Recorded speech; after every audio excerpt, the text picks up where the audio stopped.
弟兄姐妹，大家平安。平安。听得清楚吗？可以。好，我们同心祷告。天父上帝，我们再一次的感谢你呼召我们，你呼召我们这有限的人来聆听你天上的话语。愿你打开我们的心门，让我们能够听得懂主你的引导，帮助我们有一颗谦卑的心来领受你的话语。祷告祈求奉靠耶稣的名。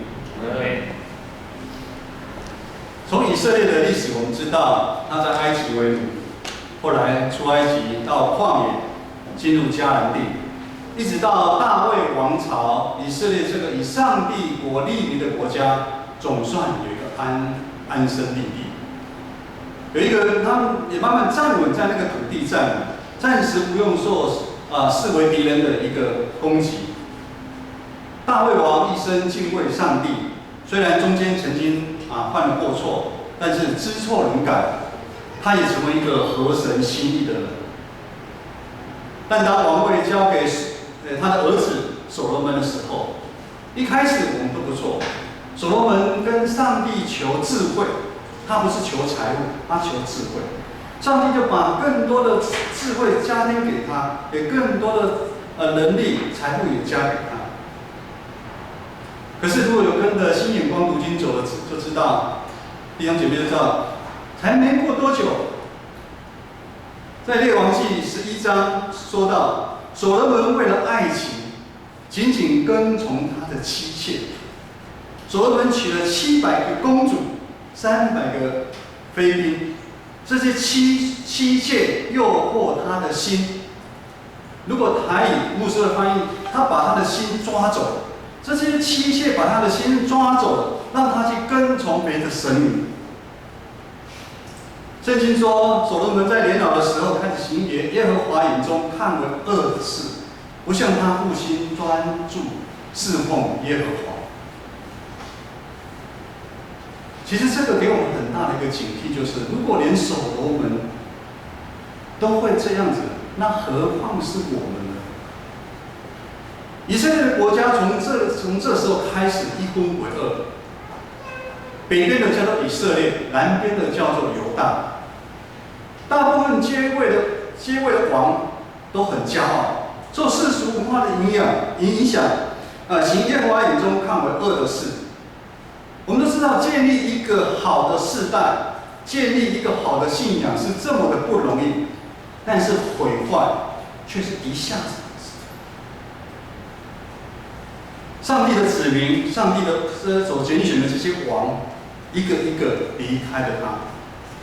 今天经文所讲的亚哈是第6个王，是北国第6个王。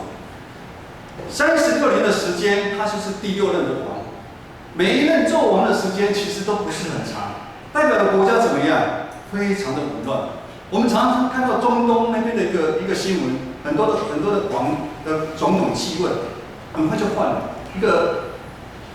军事政变，一个国家就在换。这个时候也是这样子，很多的没有一个王是顺利产生的，大部分都是什么？经过刀枪叛变，然后取得王位。取得王位之后，做的第一件事情就是把之前的王他们满门抄斩。这个不只是在中国的历史是这样的，在那个时候也是这样的。甚至有一个王，他只做了7天，他就下台了。所以如今这个亚哈王到底是好王还是坏王？来问一下青少地的同学，亚哈王是好王还是坏王？好，李牧师没关系。经文在我们都期待也有好王出现在列王记上16章29节到34节介绍这个王。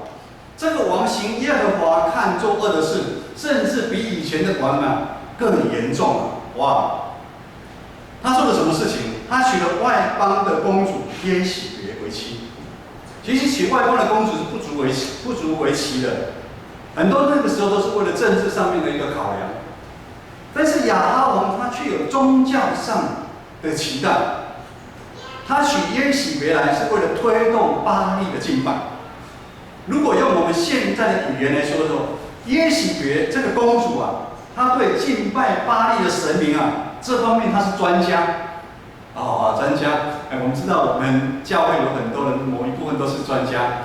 耶洗别他敬拜巴力神明是专家，因为怎么样，在以色列周边的国家，就是因为敬拜巴力怎么样，他们的经济，他们都很繁荣。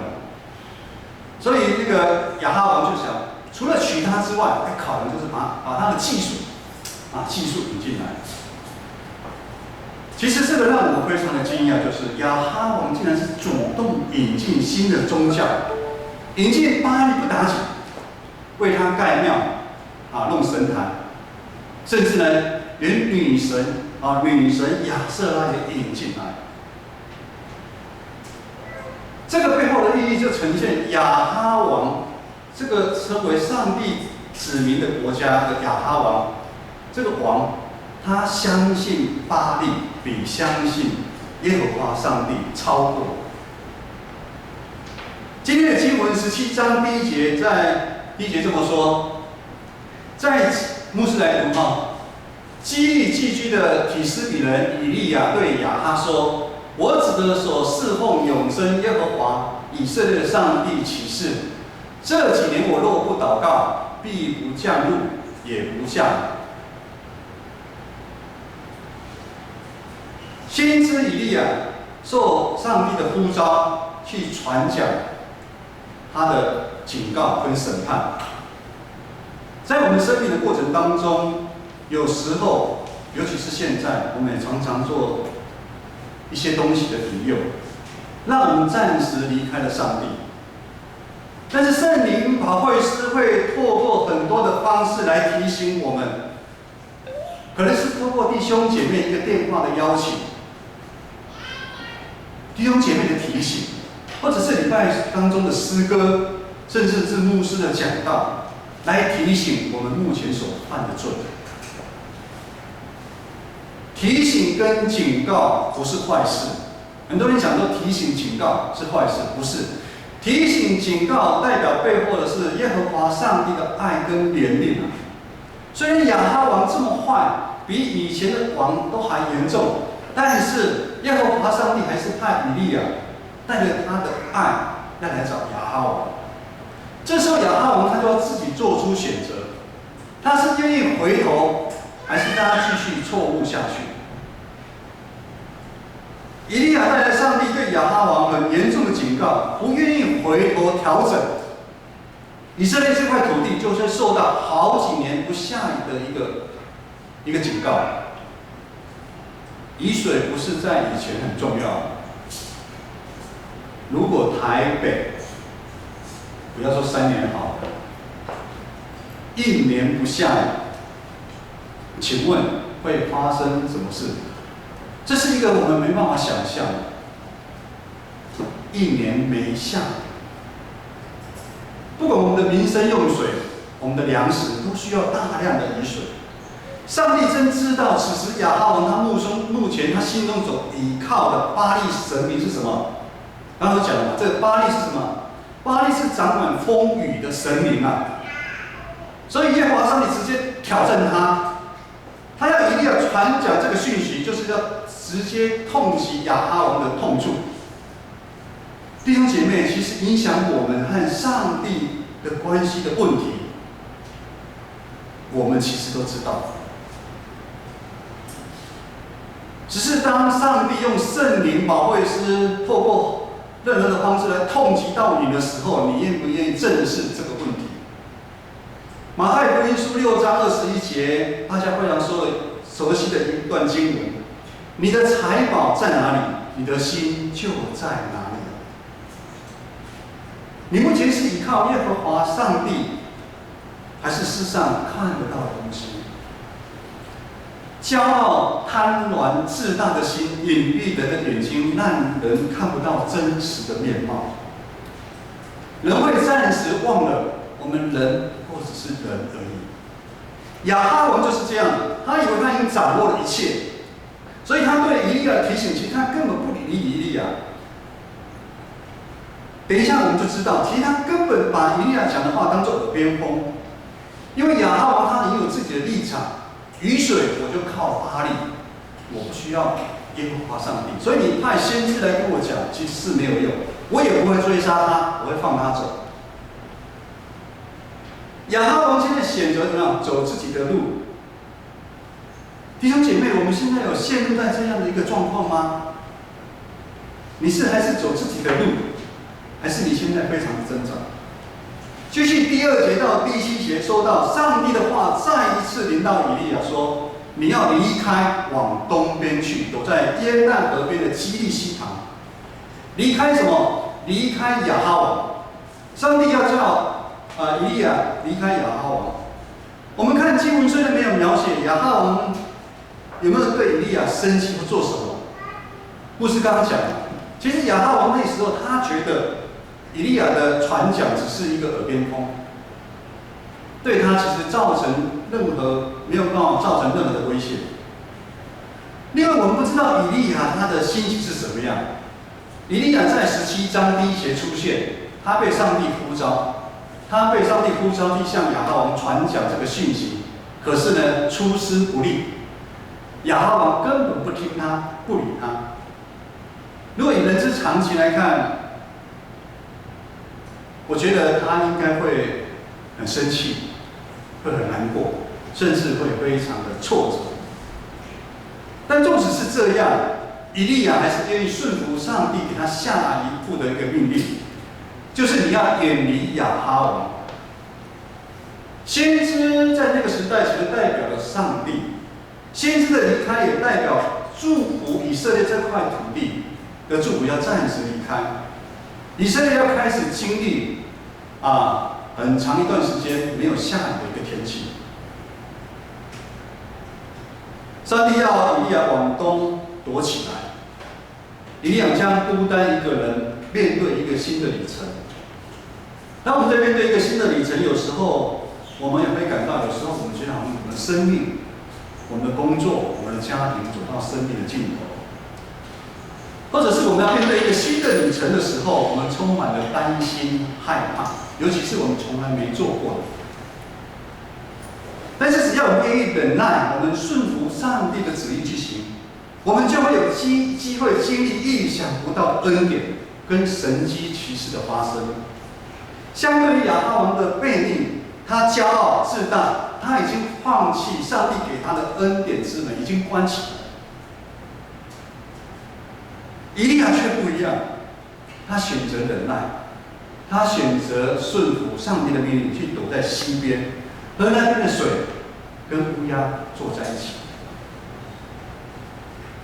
就像上帝的命令说：“约书执事，你去躲在淡水河边，喝那边的水，跟那边乌鸦为伍。”人一定看是一个很奇怪的事情嘛，但是越是在这样奇怪的环境当中，意想不到的恩典、神迹奇事就会发生。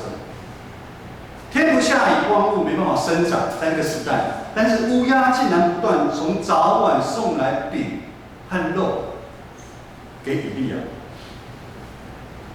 这个是神迹，这个也是恩典。全能的上帝的应许绝不落空，不管我们在任何的艰苦的环境当中，我们要相信上帝依然掌权。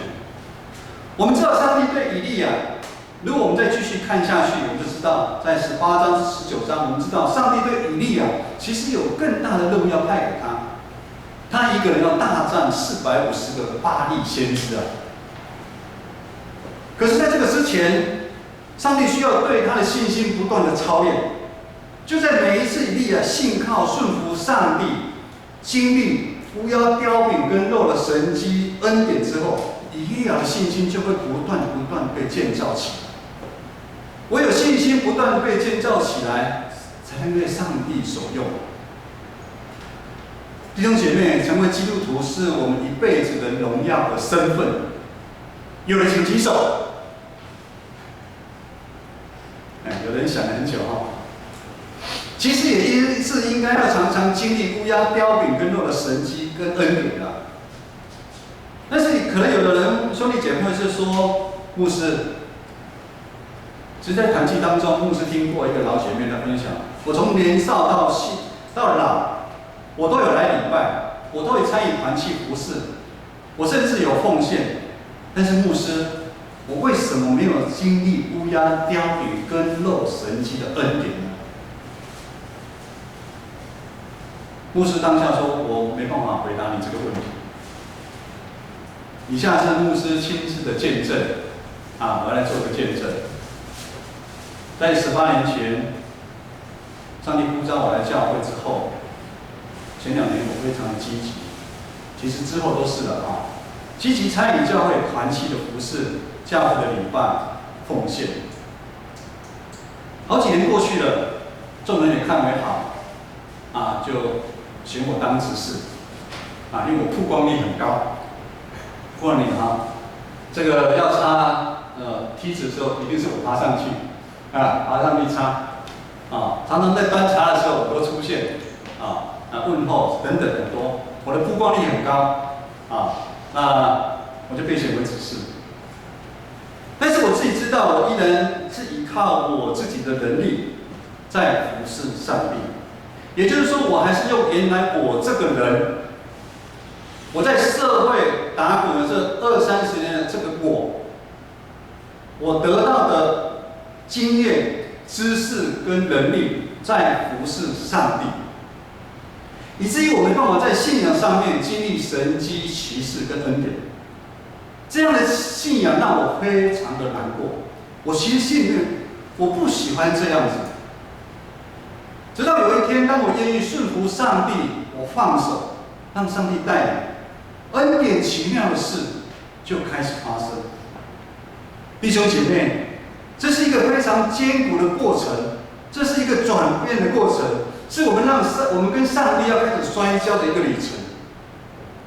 因为你不再是你不再是你，基督要在你里面。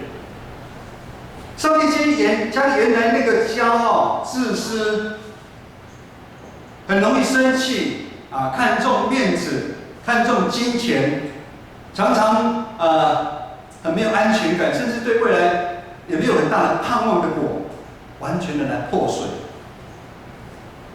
但这样的旅程当中，让我遇到了上帝。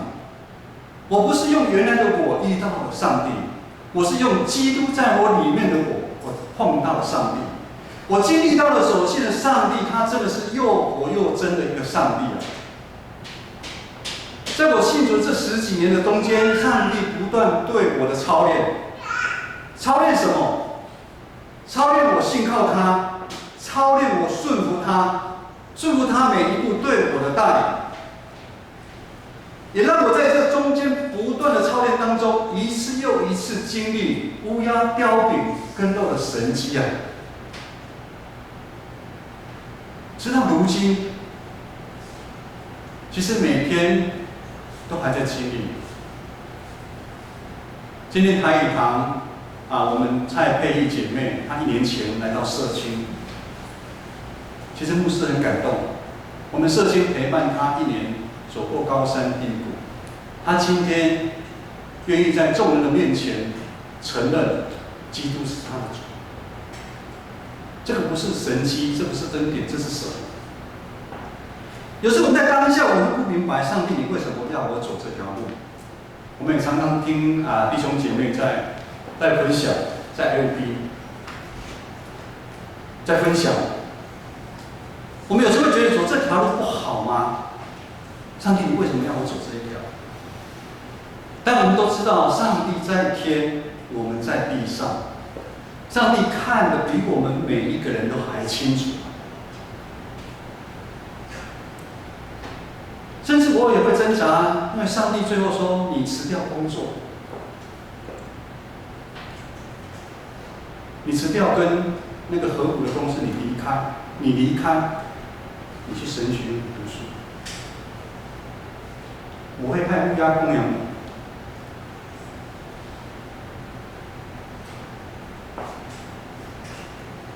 上帝呼召我去读全职，让我全职去读神学院。如果在这个过程当中我不愿意忍耐，我们愿意顺服上帝的旨意，我骄傲，我就跟亚哈王一样，我要工作啊，家里要很多人要养，要生活啊。我若然是自己的自私，我爱这个世界胜过爱上帝的命令的话，如今我就无法经历这么大的恩典了。弟兄姐妹，常常上帝愿意使用你，但是他需要你顺服他，你依靠他。原来上帝对我的心意是要建造我们一个全新的我。上帝是要建造你一个全新的你，也要建造一个全新的我。要我用牧者的一个身份来牧养他的羊群啊！就如之后，上帝要以利亚大战450个先知，如果他在之前没有经过上帝的操练，那个信心，他怎么有可能去传讲？他怎么可能一个人对抗450个？我也是一样啊！我在职场上面工作，那个是我熟悉的，我有信心的。可是上帝要我离开，是我一个完全陌生的，去牧养他的羊群，这个责任好重。弟兄姐妹，今天这个世界一样混乱，病毒疫情时好时坏，一样影响着我们的生活。但我们要相信，慈悲怜悯的上帝，他一样在掌权。上帝才是我们最大的盼望，而不是世间的东西啊！等一下，我们要与主同席，纪念主耶稣担当我们每一个人的罪，为我们的受死。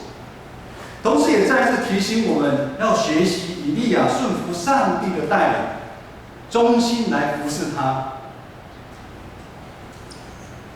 如果我们这样行的话，相信你一定可以不断经历有乌鸦、雕饼跟肉的神迹奇事在你身上来发生。我们一起祷告。亲爱的上帝，我们谢谢你，你是为了这个世界，你差派爱子耶稣基督道成肉身来到世间。因着耶稣的死，我们的罪可以得到赦免；更因着耶稣的复活，我们不让这世上的情欲、残累吞噬着我们，而让我们拥有自由、那永生盼望的一个生命。这样的祷告祈求，奉耶稣基督的名求，阿门。